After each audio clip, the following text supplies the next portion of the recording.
الحمدللہ رب العالمین والصلاة والسلام علی سید المرسلین نبینا محمد وعلی آلہ وصحبہ اجمعین اما بعد۔ اب تک ہم اللہ کے فضل و توفیق سے اللہ پر ایمان، اللہ رب العالمین ہی اکیلا معبود برحق ہے، وہی اس ساری کائنات کو پیدا کرنے والا، اس بات کی دلیل میں حسی دلائل 6 ذکر کر چکے ہیں۔ 7ویں دلیل ہے پیڑ پودوں میں، نباتات میں مختلف ذائقے، رنگ اور بو کا ہونا۔ یہ بھی اللہ تعالیٰ کی وحدانیت پر، اس کی یکتائی پر نظر آنے والی اور ہمیں اچھی طرح محسوس ہونے والی دلیل ہے۔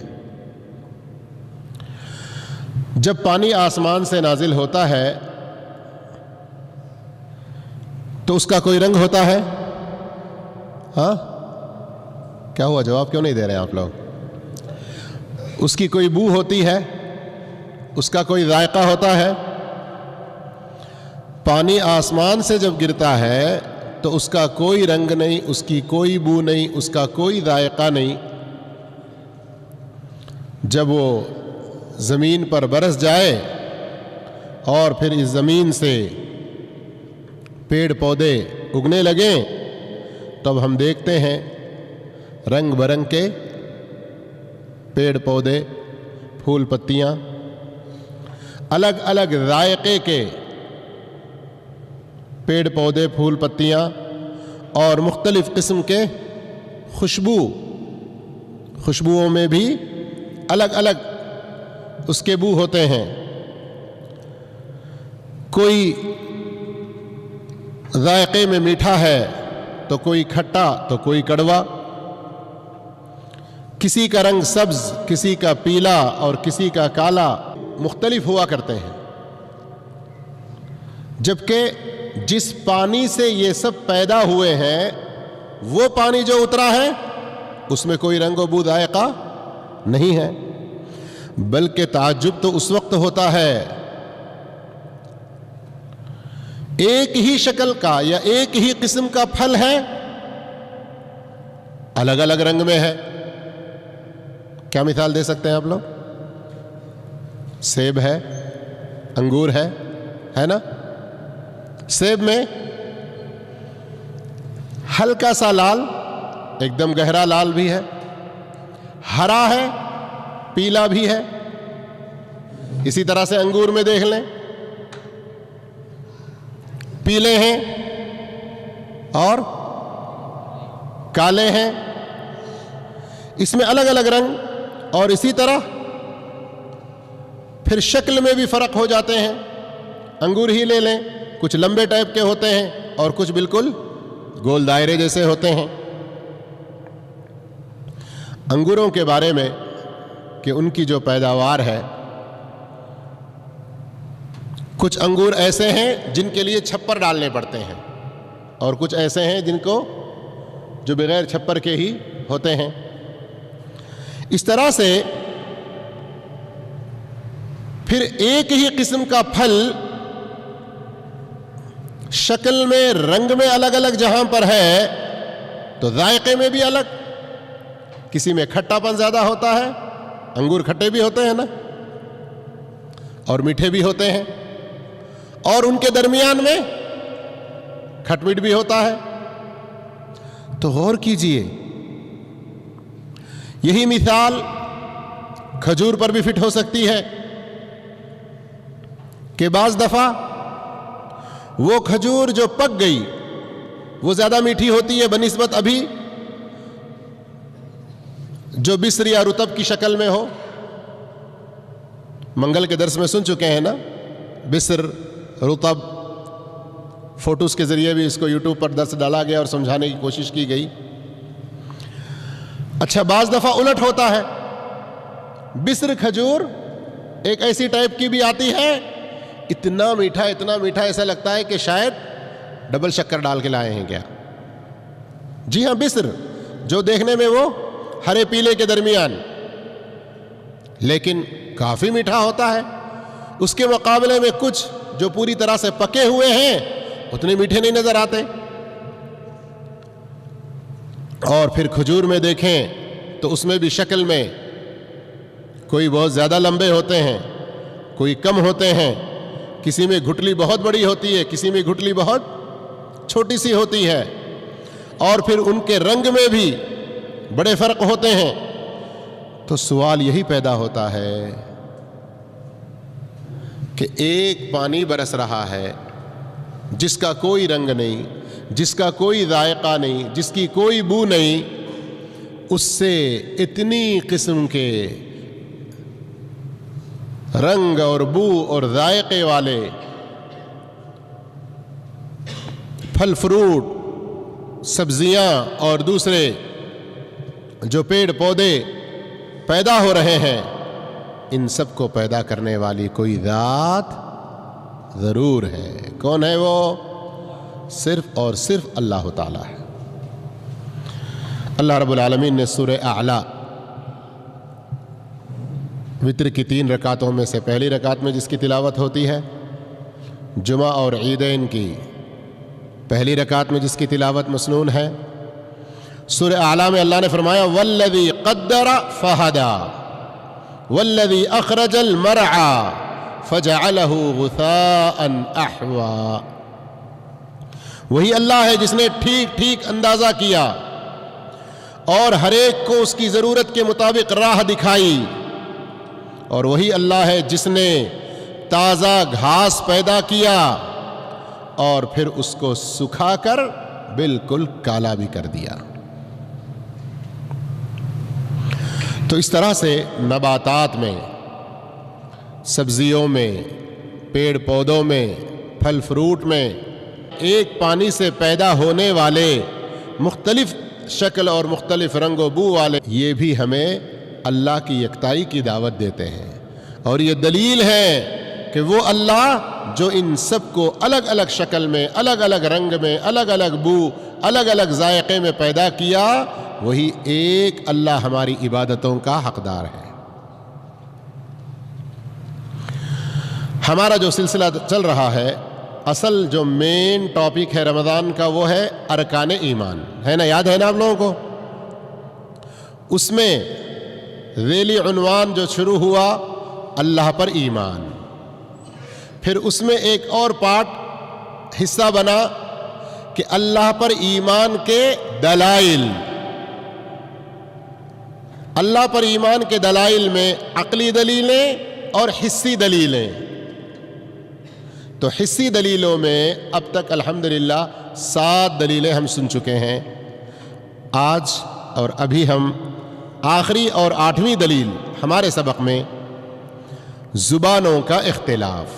کس کا اختلاف؟ زبانوں کا. اللہ رب العالمین نے ہم تمام انسانوں کی پیدائش، ہم سب کے اصل ایک ہے نا؟ کون؟ آدم علیہ السلام. وہاں سے نسل بڑھی، مختلف علاقوں میں، مختلف ملکوں میں لوگ پھیل گئے، کتنے سارے قبیلے اور خاندانوں میں بڑھ گئے، اور ساتھ ساتھ لوگوں کی زبانیں الگ الگ ہو گئیں، ان کے لب و لہجے الگ ہو گئے، بلکہ ایک ہی زبان بولنے والے اس کے اندر بھی کئی قسم کے لہجے ہوتے ہیں نا؟ بعض دفعہ ایک صوبہ کے اندر ایک ڈسٹرکٹ میں ایک لہجہ بولا جاتا ہے تو اس کے بعد دوسرے ڈسٹرکٹ میں ایک دوسرا لہجہ بولا جاتا ہے. اگر انسان غور و فکر کرے تو زبانوں کا جو اختلاف ہے یہ بھی اللہ کی قدرت، اللہ کی وحدانیت کی ایک بہت بڑی دلیل ہے. ایک بہت بڑی دلیل ہے. اصلاً انسان کو بولنا کس نے سکھایا؟ کس نے سکھایا؟ الرحمن علم القرآن، اس کے بعد خلق الانسان، انسان کو پیدا کیا، علمہ البیان، بولنا، اپنا ما فی الضمیر ادا کرنا، دل میں جو ہے اس کو اپنی زبان سے ظاہر کرنا، یہ صرف اور صرف اللہ نے ہی سکھایا۔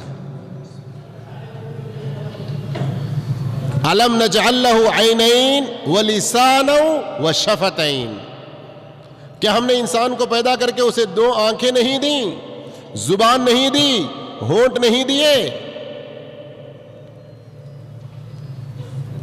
تو میرے بھائیو، ہم جو زبانیں الگ الگ بولتے ہیں، اللہ رب العالمین نے قرآن مجید سورہ روم سورہ نمبر 30 آیت نمبر 22 میں فرمایا وَمِنْ آيَاتِهِ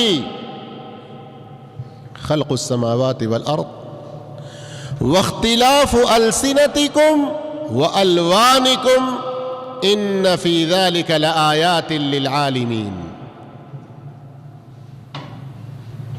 اے لوگو، جس طرح یہ آسمان و زمین کی پیدائش اللہ کی قدرت کی، اس کی وحدانیت کی ایک بہت بڑی نشانی اور دلیل ہے، اختلاف السنتکم، تمہاری زبانوں کا الگ الگ ہونا، وَأَلْوَانِكُمْ، رنگوں کا الگ الگ ہونا، کہیں بالکل کالے ہیں، کہیں بالکل ہی سفید ہیں، کہیں ایسے سفید کہ لال کی طرف کسی قدر مائل ہیں، اور کہیں سونلے کلر کے ہیں، کہیں اور کچھ دوسرے گندمی کلر کے ہیں۔ یہ سب انسانوں میں الگ الگ جو رنگ ہیں، انسان جو مختلف بولی بولتے ہیں، مختلف زبانیں بولتے ہیں، اللہ فرما رہا ہے کہ ان میں بھی اللہ کی قدرت اور اس کی وحدانیت کی دلیل ہے۔ تو یقیناً وہ اللہ رب العالمین جو انسانوں کو پیدا کیا، ان کی مختلف زبانوں کو پیدا کیا، وہی اللہ، اس پر ایمان لانا ضروری، اور وہی اللہ ہماری عبادتوں کا حقیقی حقدار ہے۔ میرے بھائیوں، اللہ کے فضل و توفیق سے اتنی ساری دلیلوں کے ذریعے جب بات سمجھا دی گئی، تو اب دنیا میں کسی بھی انسان کو، چاہے وہ دنیا میں اپنے کسی نادانی کی وجہ سے کسی بھی دھرم میں ہو، اللہ کی قدرت کو پہچاننا، اس کی وحدانیت کو پہچاننا انتہائی ضروری ہے۔ اور ہم مسلمان جو دعویٰ تو کرتے ہیں اللہ کو ماننے کا، لیکن اولاد کے لیے ایک الگ بابا، نوکری میں کامیابی ملنے کے لیے ایک الگ درگاہ، کہیں ہمارے کام بننے کے لیے کوئی اور ولی، ہمارے آپس کے جھگڑوں میں فیصلے کرنے والے کوئی اور پیر صاحب، اس طرح جو الگ الگ ہم نے بنا لیے ہیں، میرے بھائیوں، یہ اللہ کو ماننے کے سراسر خلاف ہے۔ سمجھنے کی کوشش کریں، کل کے درس میں، پرسوں کے درس میں اس سلسلے میں کتنی ساری دلیلیں گزریں جن سے ہماری آنکھیں کھلنی چاہیے، دماغ کے بند دروازے کھلنے چاہیے، اللہ کی قدرت کو ہمیں پہچاننا چاہیے، اس کی یکتائی میں ہم کیسے شریک کرتے ہیں، اس کی عبادت میں دوسروں کو کیسے ملاتے ہیں۔ اور پھر ایک مرتبہ میں یہ سبق ختم کرنے سے پہلے آپ کو پہلے دن والے سبق کی طرف لے چلتا ہوں، جہاں ہم نے کہا تھا کہ اللہ عز و جل کی توحید کی قسموں میں سے کسی ایک قسم میں کوئی شریک کرتا ہے کسی کو، تو باقی 2 قسموں کو ماننے کا کوئی فائدہ نہیں، حقیقت میں ان 2 قسموں میں بھی وہ شرک کرنے والا بن جاتا ہے، چاہے وہ اس کا شعور رکھتا ہو یا نہ رکھتا ہو۔ وہ مثال یاد ہے کہ یاد نہیں ہے؟ اللہ کے علاوہ دوسروں سے کوئی دعا کر رہا ہے، تو دعا کس سے کرنی چاہیے؟ صرف اللہ سے، اس لیے کہ یہ اللہ کی عبادت کا حق ہے۔ لیکن وہ دوسروں سے دعا کیا، اس کا مطلب اس نے کس میں شریک کیا؟ توحید کی کون سی قسم میں؟ الوہیت میں نا۔ اب وہ اپنے آپ کو سمجھتا ہے کہ میں اللہ کی ربوبیت میں کسی کو شریک نہیں ٹھہرا رہا ہوں، اللہ کے اسماء و صفات میں کسی کو شریک نہیں ٹھہرا رہا ہوں۔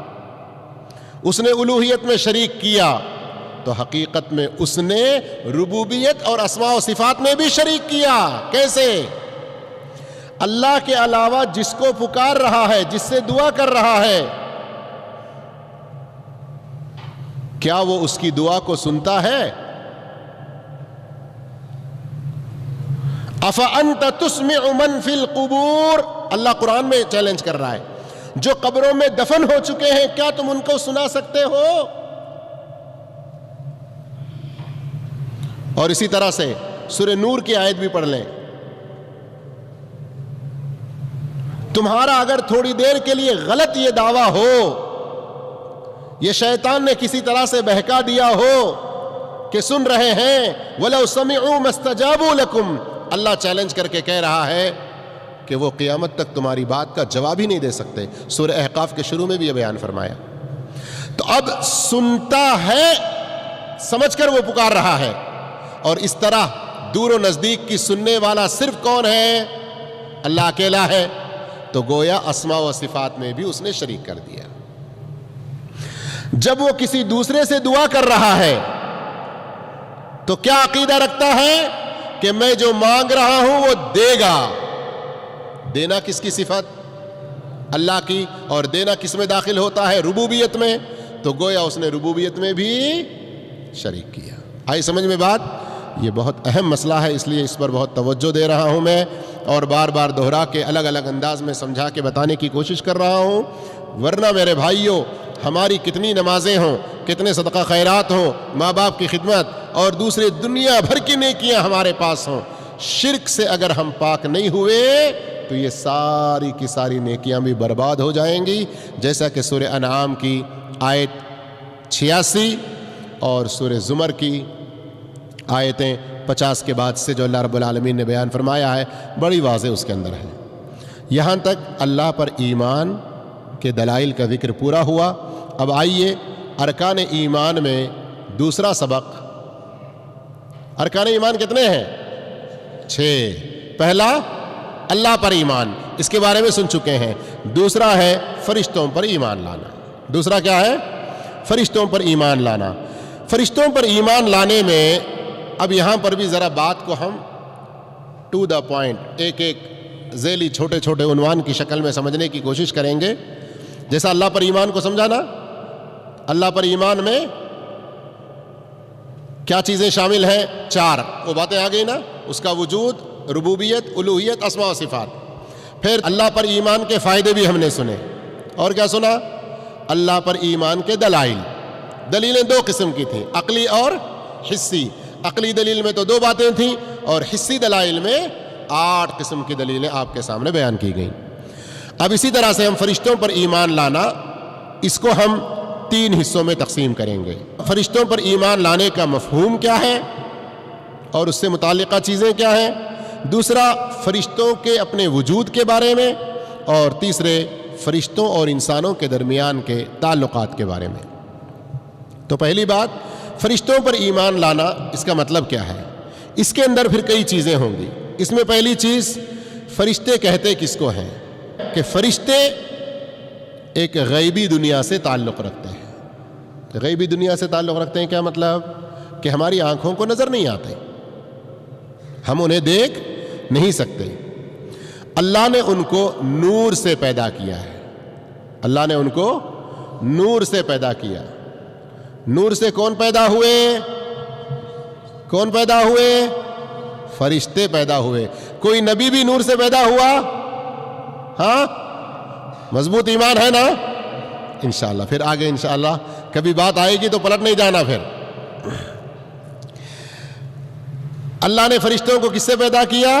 نور سے پیدا کیا، اور اللہ رب العالمین نے ان کے اندر عبادت کا جذبہ کوٹ کوٹ کے بھر دیا۔ یعنی ان کی فطرت میں اللہ رب العالمین نے عبادت اور طاعت رکھی ہے۔ ساتھ میں ایک اور چیز واضح ہونے کے لیے، فرشتے ہمیں نظر نہیں آتے، نور سے پیدا ہوئے، ان کی فطرت میں عبادت اور اطاعت ہے، لیکن ربوبیت یا الوہیت کی کوئی خوبی ان کے اندر نہیں ہے۔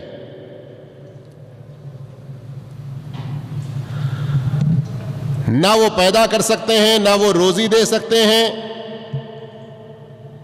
اس لیے اللہ کے ساتھ یا اللہ کو چھوڑ کر ان کی عبادت کرنا کسی صورت میں جائز نہیں ہے۔ اللہ رب العالمین نے ان کے اندر اتنی صلاحیت رکھی ہے کہ جو حکم اللہ دے اسے وہ فوراً کر گزرتے ہیں۔ فرشتوں کی تعداد کتنی ہے؟ وَمَا يَعْلَمُ جُنُودَ رَبِّكَ إِلَّا هُوَ، فرشتوں کی تعداد کے بارے میں سوائے اللہ کے کسی کو نہیں پتا ہے۔ یہ فرشتوں کی تعریف میں کچھ باتیں رہیں۔ اب فرشتوں پر ایمان لانے میں کیا چیزیں شامل ہیں؟ اس میں نمبر 1 ان کے وجود پر ایمان لانا۔ کیا مطلب؟ کہ ان کا ایک اپنا وجود ہے، اللہ نے ان کو نور سے پیدا کیا، ان کی ایک ذات ہے، ان کا اپنا ایک وجود ہے۔ کیوں یہ بات کہنے کی ضرورت پڑ رہی ہے؟ نعوذ باللہ، استغفر اللہ۔ بعض ایسے گمراہ لوگ، گمراہ فرقے پیدا ہوئے جو یہ کہنے لگے کہ نہیں، فرشتے الگ سے کوئی مخلوق نہیں ہے، انسان کے اندر جو نیکی کا جذبہ ہے وہ فرشتے ہیں۔ نعوذ باللہ، ایسا کچھ باطل لوگوں نے کہا۔ کہیں ایسی بات آپ کے کان میں پڑے فوراً اسے دھکے دے کے باہر کر دینا، غلط ہے یہ۔ فرشتوں کا اپنا وجود ہے، اللہ نے ان کو نور سے پیدا کیا، وہ ایک مخلوق ہے اللہ کی۔ دوسری بات ان پر ایمان لانے میں کیا شامل ہے؟ کہ ان میں سے جن کے نام ہمیں معلوم ہیں ان کے نام کے ساتھ ہم ایمان لائیں، اور جن کا نام معلوم نہیں ہے ہم اجمالی طور پر بغیر ناموں کی کھوج میں پڑے ہوئے ہم مان لیں۔ اب مثال کے طور پر جبریل، یہ نام معروف ہے، قرآن میں کئی جگہ ذکر آیا ہے، اللہ کے رسول صلی اللہ علیہ وسلم کی حدیثوں میں آیا ہے۔ اسی طرح سے میکائیل، ان کا بھی ذکر آیا ہوا ہے نا۔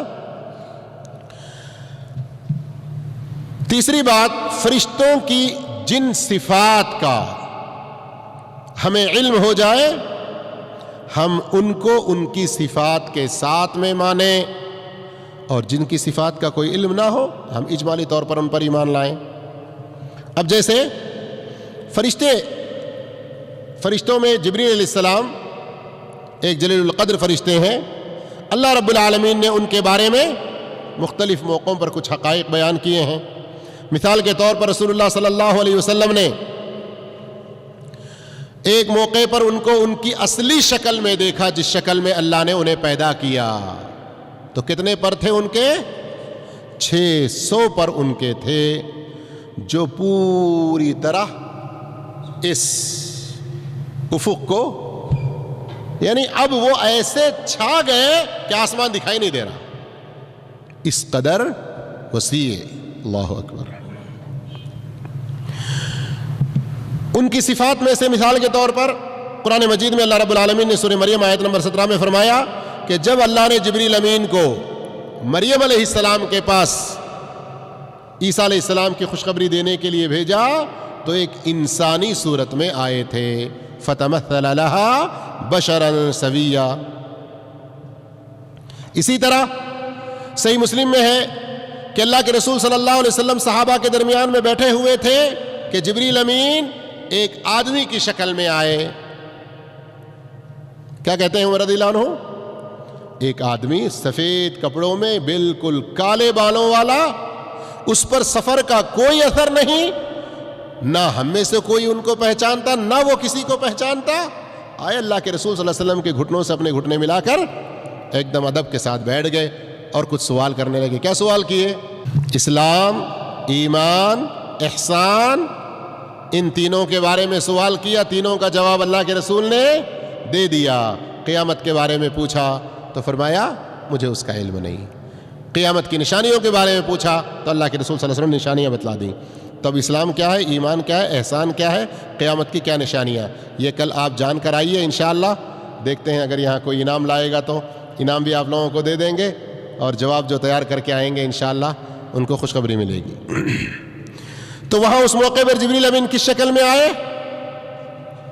کس شکل میں آئے؟ ایک انسان کی شکل میں آئے۔ اسی طرح سے ابراہیم علیہ السلام کے پاس، لوط علیہ السلام کے پاس انسانی شکل میں، مردوں کی شکل میں آئے۔ یہ مثالیں تھیں کچھ کس بات میں؟ کہ فرشتوں کی جن صفات کا ہمیں علم ہو جائے ان صفات کو ہم مانیں، جن کی صفات کا علم نہ ہو سرسری ہم ایمان لائیں۔ اور اسی طرح چوتھی بات فرشتوں پر ایمان لانے میں ان کے جن کاموں کا ہمیں پتہ چل جائے، کیا کام وہ کرتے ہیں، جن کے کاموں کا پتہ چلے ہم ان کے کاموں کے بارے میں ایمان لائیں۔ جیسے اللہ کی تسبیح بغیر تھکاوٹ اور اکتاہٹ کے کرتے رہتے ہیں۔ اب میں اس کی تفصیل میں جاؤں تو بہت ساری احادیث ہمیں ملیں گی۔ جبریل امین ان کا کیا کام تھا خاص طور پر؟ وحی لے آنا۔ میکائیل کے بارے میں کیا خبر ہے؟ بارش اور سبزہ اگانے کے بارے میں۔ مالک، قرآن میں جن کا نام آیا ہے ایک فرشتے کا نام ہے مالک۔ کون ہے یہ؟ ہم پڑھتے نہیں ہیں قرآن کو نا۔ ہاں، اللہ رب العالمین ہم کو توفیق دے۔ رمضان کا مبارک مہینہ ہے، ترجمے سے پڑھیں، سمجھ کر پڑھیں، صرف برکت کے لیے طوطا مینے کی طرح سے نہ پڑھیں۔ مالک، یا مالک لیقضی علینا ربک، یہ جہنم کے داروغے کا نام ہے۔ تو خلاصہ کلام میرے بھائیوں، آج ہم نے اللہ پر ایمان کے حسی دلائل میں 2 باتیں پڑھیں، ٹھیک ہے؟ کیا کیا؟ پیڑ پودوں وغیرہ میں جو رنگ، بو، شکل وغیرہ الگ الگ، جبکہ پانی برستا بغیر کسی رنگ و بو ذائقے کے۔ اور 8ویں آخری دلیل، انسانوں کا الگ الگ زبانوں کا بولنا۔ پھر ہم نے دوسرا سبق شروع کیا اللہ پر ایمان کے بعد فرشتوں پر ایمان۔ اس کے اندر فرشتوں کی تعریف ہم نے جانی اور فرشتوں کے بارے میں ایمان کیا لانا ہے، ان کے وجود پر ایمان لانا ہے، اور ان کے جن ناموں کا پتہ چلا ان کو ناموں کے ساتھ، جن کے ناموں کا نہ پتہ چلے اجمالی طور پر، اور جن کے کاموں کا ہمیں پتہ چلے ان کے کاموں کے ساتھ، اور جن کی صفات کا ہمیں پتہ چلے ان کی صفات کے ساتھ ہمیں ایمان لانا ہے۔ فرشتوں پر ایمان کے بارے میں کچھ اور سبق انشاءاللہ اگلے درسوں میں ہوا کریں گے۔ اللہ سب کو نیک توفیق عطا فرمائے۔ جزاکم اللہ خیرا، والسلام علیکم ورحمۃ اللہ وبرکاتہ۔